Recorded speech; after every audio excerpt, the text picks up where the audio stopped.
Grab your latte, grab your cappuccino, whatever the hell you want to drink today. It doesn't matter. It's your boy, your host, Jobbers and Goons. Welcome to the coffee shop. We recently just passed 2,500 coffee shop members, so blessings to you all. I hope you guys enjoy this type of content, and today we're going to be exploring the power of a particular character. This character being Scarlet Witch, aka Wanda Maximoff from the Marvel Cinematic Universe. Today, I will be taking a look at the different ways you can scale both Wanda and Scarlet Witch, as obviously they are very two different representations of her power. We will explore like the different types of metas you can apply to her scaling, and overall just how terrifying she is within her own verse, and how strong she would be in case you want to compare her to other verses. If you like content like this, make sure to hit the like and subscribe. And go check out my main channel, Jobbers and Goons, if you haven't already. If you haven't checked out my server, do that as well. Free to join. And if you want to see your favorite character or verse either here or on my main channel, Jobbers and Goons, hit me up on Discord to talk about purchasing. But anyway, getting into this, let's talk about Wanda. Now, Wanda, her and her twin were the victim of war in which they harbored a deep hatred for Tony Stark when they saw his tech was used to bomb their homes. And they were later taken in by a mad scientist who used Infinity Stones and technology to experiment on both of the twins. This unlocked a hidden, deep, dark power within Wanda that she would begin to maximize, pun intended, within her power and to expand upon her skill set. So when we first are introduced to Wanda as a character and how strong she is, at first we see her calling card was initially like her mind hacks. Given her connection to Infinity Stones, she was able to get into the mindscape or mental plane of characters pretty easily, including the likes of even Thor and Hulk, causing them to act in ways they wished not to act, and obviously to hallucinate. Now, this is very impressive, given how high Thor should scale, and the fact that Hulk is actually basically made to interact with Infinity Stones because of the type of energy they tend to exude. She kind of bypasses all that pretty easily, which is very impressive.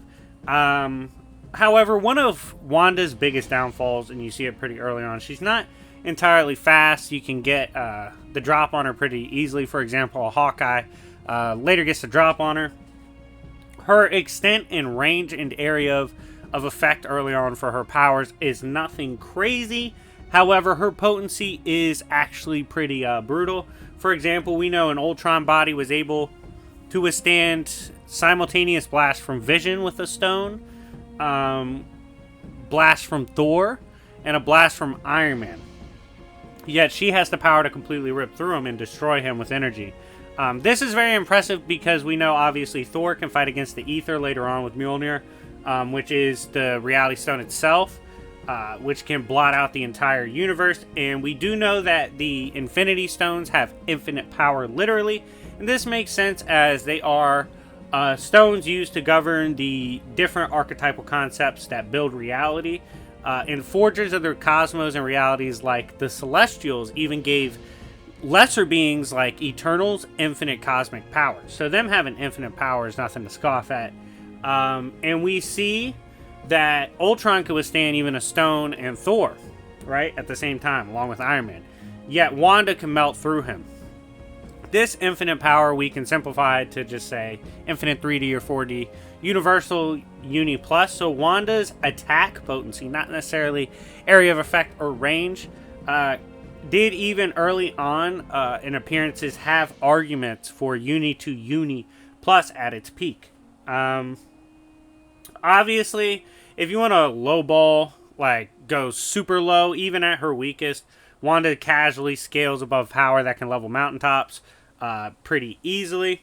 For example, it was stated Thor and Cap just slamming into each other could like casually level a mountaintop and possibly a mountain. So, given scaling such of that nature, even the low ball way above mountain level. But obviously, and given if we lowball stones, I can't even say that. She does outright scale with stones and above. And stones at least react and destroy planetary bodies or stars. So she would at the low end scale to that even early on. But high end would be uni to uni plus. However, Wanda does progress in her power. We even see later on in a desperate confrontation with Thanos for the fate of the universe and all her friends. She desperately, with one hand, was able to hold off Thanos, who had the power of several stones at the time, and destroyed, with her other hand, another Infinity Stone. This solidifying easily uni plus scaling for Wanda, especially in desperate measures, and should easily scale above. And we know all the stones together, several stones, have the capacity to hold off extra dimensional threats, like Dormammu, which does give higher scaling arguments for those that scale outright above stones. As we saw, just one stone had the capacity to potentially stalemate Dormammu for some time. And all of them combined definitely can hold him off.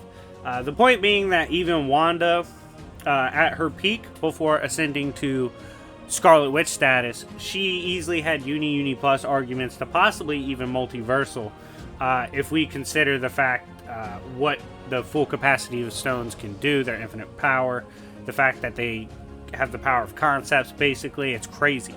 And then we get to the scariest part of her scaling, her high-end shit, which would be the Scarlet Witch. Now, in the MCU, I actually did enjoy the concept of the Scarlet Witch. There was a clear separation and distinction between someone with power like Wanda and someone like the Scarlet Witch. The Scarlet Witch is actually notated for Doctor Strange in their history and magic books of essentially being a mantle of the strongest and most evil magic user and threat to the multiverse. Like, that is the top threat. And this is pretty crazy because obviously the book notates the threats of beings like Dormammu, heralds of Dormammu. There's beings who literally like have attacks that can bleed through space-time. Whole bunch of crazy scaling already, easily multiversal. I mean, what if Ultron should be depicted in the magic books and even he scales below? All these crazy scaling feats, right? Extra dimensional, complex multi, even hyperversal, right? You have all these threats. They supposedly scale below the full power of the Scarlet Witch. The Scarlet Witch gets the power from the Darkhold. The Darkhold essentially allows Scarlet Witch, who was prior Wanda, who's basically gone mad in a pursuit to raise her own kids and have a family. She uses this book to unlock her latent potential and to search out ways to extend her power. Her power even scares the likes of Doctor Strange, who is able to beat the other Doctor Strange, who basically soloed his verse, which is pretty crazy, given the Infinity Stones exist and whatnot. He's able to fight against multiple stones at once, and would have scaled above, like, obviously, even Base Strange would have beaten Thanos if he didn't have all those stones. When Thanos' literal pinch scales above the device and container of an Infinity Stone, which is absolutely nuts. But Darkhold, Scarlet Witch not only scaled easily above Doctor Strange, she scaled above Wanda as well, and scaled above the entire defenses of the magic users as well, and all the sorcerers who tried to stand up to her. She could even eventually break into their minds and force them to back off, thus allowing her to easily breach their defenses. She can reality warp, warp her own self, heal from literally breaking down her entire body. Basically, the only way she was defeated in the end was defeating herself. She went against Professor X and mental warfares and still destroyed him pretty easily. Warped Black Bolt so he couldn't do anything. And again, Doctor Strange knew he really couldn't duke it out with someone in the power class of Scarlet Witch, yet he is not afraid to pull up on Dormammu. So yeah, like it's pretty ridiculous. Now, obviously, her AP is much higher here, having arguments for complex multi to even hyperversal, given we know there's infinite planes of reality and infinite layers of existence within the multiverse, and there's an infinite amount of multiverses just in the MCU, with planes of existence obviously outside space-time and other concepts. It gets ridiculous, and the Darkhold is what allowed her access to this range in this entirety of the landscape. Her AP always scaled that high, but again, she needed help getting the range and knowing where to go. So her area of effect isn't like multiversal or complex multi, but then again, her AP is way above that, and potentially could trickle down, considering like who she's battling, to affect different layers of existence. But for the most part, we know her AP scaled to the strongest, basically one of the strongest beings to ever exist in the multiverse. It's just her range needed help from the Darkhold. But anyways, guys, that is it for my scaling of the horrifying power of MCU's Scarlet Witch.